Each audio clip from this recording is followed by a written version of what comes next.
সেক্ষেত্রে প্রশ্ন আছে, কাউসার ঢাকা থেকে প্রশ্ন করেছেন যে তিনি শুনেছেন কারোর কাছ থেকে যে একজন নও-মুসলিমের কথা বলেছেন যে গ্রামের লোকজন তাকে একটা বাড়ি করে দিয়েছে একজন নও-মুসলিমকে, এবং এক প্রশ্ন হচ্ছে এই নও-মুসলিম তার জন্মদাতা পিতা যিনি আছেন তার থেকে কোনো সম্পত্তি এখন নিতে পারবেন কিনা।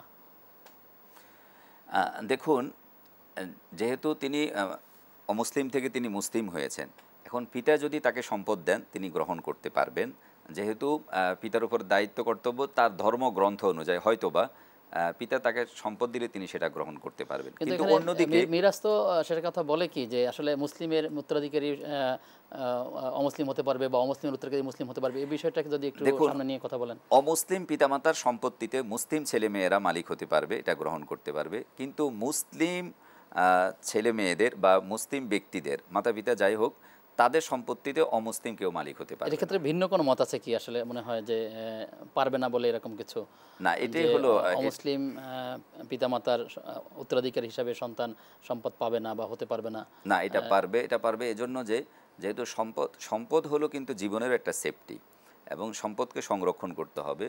তো যদি পিতা সন্তানকে দেয় তাহলে সন্তান সেটা গ্রহণ করতে পারবে, কারণ এক্ষেত্রে ইমানের কোনো সম্পর্ক নাই, এটা হলো সামাজিক সুরক্ষা এবং তার এটি সম্পদের যদি সে সুরক্ষার জীবিত জন্য। থাকাকালীন, কিন্তু মৃত্যুর পর অর্থাৎ সেই অমুসলিম পিতা মৃত্যুর পরে সন্তান কি তার উত্তরাধিকারী হতে পারবে? এ ব্যাপারে হ্যাঁ, কি পারবে, পারবে। অনুমোদন আছে কি? এটাই সঠিক মত, যদিও ভিন্ন বক্তব্য একটু আছে, কিন্তু সঠিক বক্তব্য হলো অমুসলিম পিতার সম্পত্তিতে মুসলিম সন্তান মালিক হতে পারবে, কিন্তু মুসলিম পিতার সম্পত্তিতে অমুসলিম সন্তান মালিক হতে পারবে না।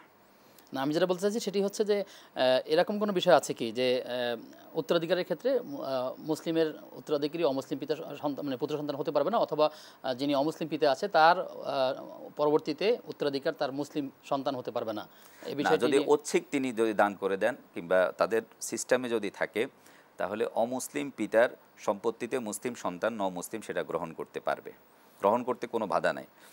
কিন্তু যেটা একটু আগে বললাম, যদি মুসলিম যদি পিতা হন তাহলে আর সন্তান যদি অমুসলিম হয়ে যায়, তাহলে যেহেতু এখানে উত্তরাধিকার নীতিটা কোরআনিক নীতি, আল্লাহ তাআলার নীতি, এবং এখানে গিয়ে ইমানের সম্পর্ক, ফলে এই অমুসলিম সন্তান মুসলিম পিতার সম্পত্তিতে মালিক হতে পারবে না।